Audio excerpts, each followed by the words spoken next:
सहायक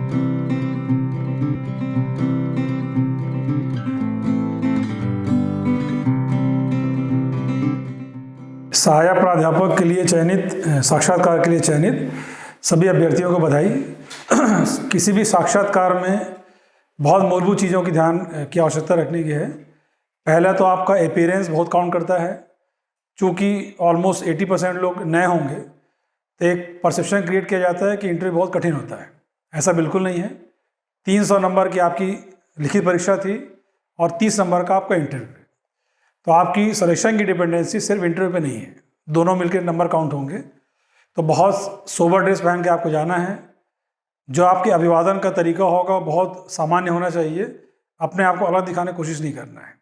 दूसरा, सबसे अच्छी तैयारी होती है मॉक इंटरव्यू के थ्रू। तो आपस में छोटे छोटे ग्रुप बना के आप मॉक इंटरव्यू करें और कोई भी मॉडल आंसर फ्रेम करने की कोशिश ना करें। हर किसी का अपना बायोडाटा होता है, उसके अकॉर्डिंग तैयारी करेगा।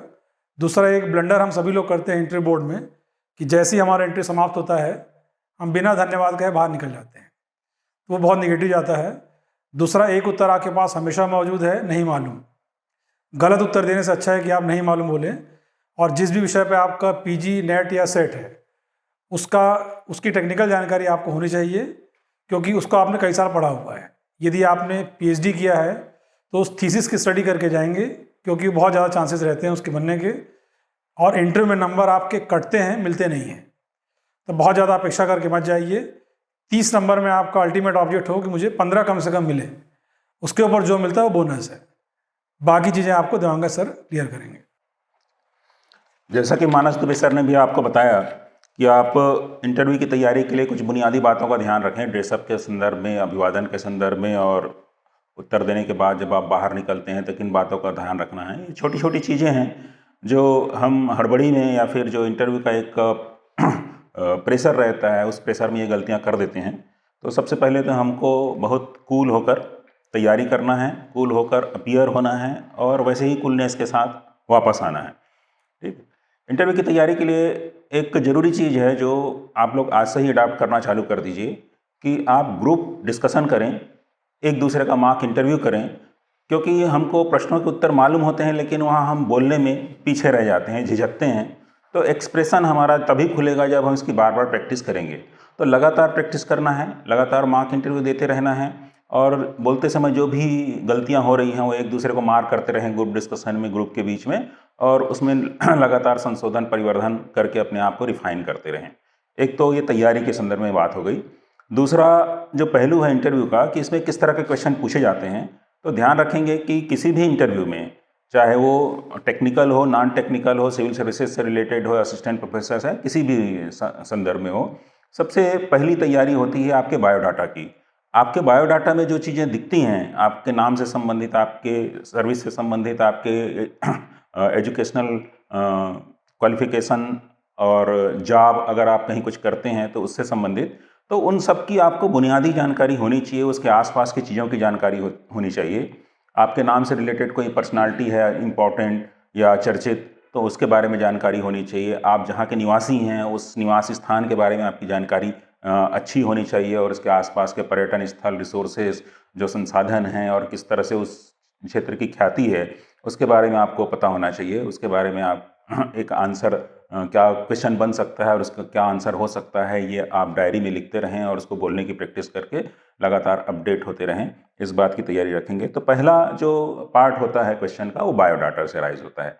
दूसरा, इसी में जब हम आगे बढ़ते हैं तो आपके एजुकेशनल क्वालिफिकेशंस में, और जो भी आपने डिग्री ले रखी है या अन्य कोई सर्टिफिकेट, डिप्लोमा से संबंधित आपने कुछ अचीव कर रखा है, तो उसके बारे में क्वेश्चन बन सकता है कि इसमें आपके परसेंटेज कैसे थे, आप उसमें कितना क्या ध्यान रखते हैं, क्या आपकी कोई मेरिट है, अगर बीच में कोई गैप हुआ है तो वो क्यों हुआ है। तो इसके बारे में भी आप थोड़ा सा स्टडी करके रखें और अपने बायोडाटा को प्रोटेक्ट करने के लिए कि कोई लंबा गैप है तो क्यों है, इसके लिए आपके पास एक उत्तर तैयार होना चाहिए। और ये उत्तर आपका रटा हुआ नहीं होना चाहिए। इंटरव्यू बोर्ड बहुत मैच्योर होता है, वो आपके गलत उत्तर को तुरंत पहचान लेता है। तो कोशिश यही करें कि जो रियलिटी है उसको बताएं। हाँ, बताने का तरीका थोड़ा सा रिफाइन कर सकते हैं आप। जो सच है उसको इस तरह से बताएं कि वो अच्छा लगे, बहुत ख़राब ना लगे या आड़ ना लगे। तो एक वो तैयारी है। एक अगला पार्ट होता है आपके बायोडाटा में जॉब से रिलेटेड। अगर आप कहीं नौकरी कर रहे हैं तो उस नौकरी के बारे में आप कितने ईमानदार हैं उस नौकरी के प्रति, उस नौकरी में आप क्या क्या काम कर रहे हैं और उस नौकरी को छोड़ने का कारण क्या है। ये सारी चीज़ों की तैयारी भी आपको करके रखनी है। जो जॉब आप कर रहे हैं उसके बारे में आपका निगेटिव कमेंट नहीं होना चाहिए। हाँ, आप जो ये जॉब चाहते हैं वो ज़्यादा पॉजिटिव है आपके हिसाब से, इस तरह से आंसर आपको फ्रेम करना है कि उस नौकरी से इस नौकरी में क्या बेटर है ये सोचिए और इसलिए आप इसमें आना चाहते हैं। इस तरह का आपका उत्तर होना चाहिए। एक बायोडाटा में एक और पार्ट होता है हमारी हॉबी से रिलेटेड। तो हॉबी जनरली ये गलतियां करते हैं इंटरव्यूअर्स कि वो ऐसी हॉबी लिखना चाहते हैं जिसमें कोई क्वेश्चन ना बने।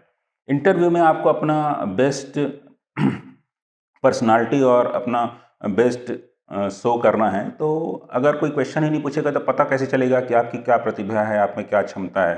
तो आप जबरन कोई हॉबी ना लिखें या इस तरह की हॉबी ना लिखें कि उसमें कोई क्वेश्चन ना बने।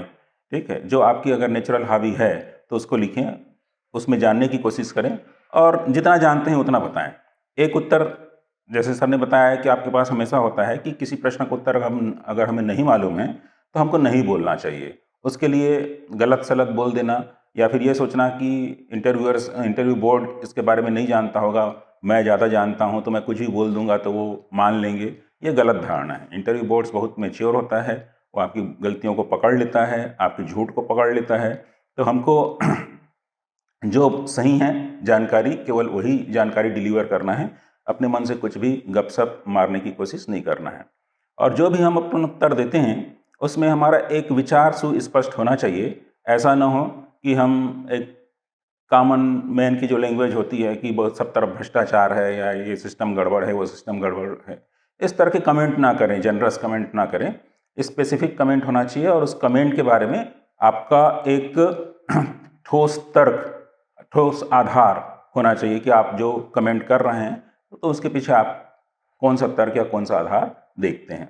इसके अलावा चूँकि आपका इंटरव्यू एक सब्जेक्ट से रिलेटेड है, आप असिस्टेंट प्रोफेसर पद के लिए इंटरव्यू देने जा रहे हैं, इसमें आपका जो ज्ञान है उसको पहले चेक किया जा चुका है, लेकिन इंटरव्यू बोर्ड में फिर से उसको चेक किया जाएगा कि आप ठीक है थ्योरी के मामले में, लिखने या टिक करने के मामले में तो ज्ञान रखते हैं, लेकिन क्या इसको आप डिलीवर भी कर सकते हैं, क्योंकि आपको आगे जाके एक क्लास को पढ़ाना है, उनको अपने टॉपिक को समझाना है। तो आपकी अभिव्यक्ति अच्छी होनी चाहिए, एक क्लास को हैंडल करने वाली पर्सनालिटी होनी चाहिए। ये पर्सनालिटी, ये कॉन्फिडेंस आपके इंटरव्यू में झलकना चाहिए। तो इन बातों का भी आपको ध्यान रखना है और ये तभी आ सकता है जब आप अपने विषय में अच्छी जानकारी रखेंगे और प्रश्न में और इंटरव्यूअर्स के पूछे गए प्रश्न का सही सही जवाब अपने विषय में दे सकेंगे। तो इस पूरे इंटरव्यू में आपको सबसे ज़्यादा फोकस करना है आपको अपने विषय पर।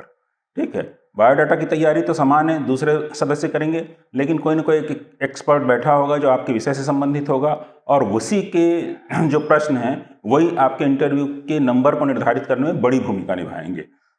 इसके लिए एक तो आप जो आपका सिलेबस है उसको अच्छे से स्टडी करें और साथ ही साथ सिलेबस के अलावा प्रीवियस ईयर के क्वेश्चन भी आप देखते रहें। पिछले सालों में जो इंटरव्यू में प्रश्न पूछे गए हैं उनको भी कलेक्ट कर लें और कलेक्ट करके उसका एक आंसर, क्या बेटर आंसर हो सकता है, उसकी तैयारी लगातार करते रहें, वो ज़रूरी चीज़ है। इसके अलावा जैसा कि सर ने बताया कि अगर आपने पीएचडी या एमफिल कर रखा है तो पीएचडी और एमफिल की जो उसका जो टॉपिक है उस टॉपिक पर आपका कमांड झलकना चाहिए, उससे संबंधित प्रश्न पूछे ही जाते हैं, तो वो आप अच्छे से तैयार करके चलेंगे जो भी आपका विषय रहा होगा। ठीक है, क्योंकि ये असिस्टेंट प्रोफेसर का इंटरव्यू है तो आपको यह भी कहा जा सकता है कि आप किसी टॉपिक को बोर्ड के सामने पढ़ा कर दिखाइए, तो आप मेंटली उसके लिए भी तैयार रहेंगे और जो टॉपिक आपको दिया जाए उसको आपको वहाँ समझाना पड़ सकता है। ठीक है, इसके अलावा एक किसी भी जागरूक नागरिक से जो अपेक्षा रहती है, और चूंकि आप शिक्षक होंगे तो एक शिक्षक में तो और ज़्यादा जागरूकता की आवश्यकता होती है। तो देश विदेश में जो भी चीज़ें चल रही है अभी रिलेवेंट जो बर्निंग टॉपिक्स हैं, चर्चित मुद्दे हैं, उनके बारे में एक ठोस तर्कपूर्ण जानकारी आपके पास होनी चाहिए। अगर हम आज की स्थिति में देखें तो आपको कोरोना के बारे में अच्छी जानकारी होनी चाहिए, आपको किसान के मुद्दों के बारे में अच्छी जानकारी होनी चाहिए, आपको नई एजुकेशन पॉलिसी जो आगे जाकर पूरी तरह से बदलने वाली है और उसका पर्पस क्या है और आप इसको कितना सही और कहाँ पे इसमें कमियां देखते हैं, इसके बारे में आप एक अच्छी स्टडी करके रखेंगे। तो करेंट इवेंट में वो महत्वपूर्ण मुद्दे जो किसी भी सामान्य नागरिक से अपेक्षित हैं वो आपसे भी अपेक्षित रहेंगे, इसकी भी आपको तैयारी करके रखनी है। यही मुख्य आपका टॉपिक होना चाहिए तैयारी के लिए। और आगे जो क्लासेस हमारी चलती रहेगी और निःशुल्क जो मार्गदर्शन मिलता रहेगा उसमें हम और भी जानकारी देते रहेंगे, तो संपर्क में बने रहिए। धन्यवाद और बेस्ट ऑफ लक।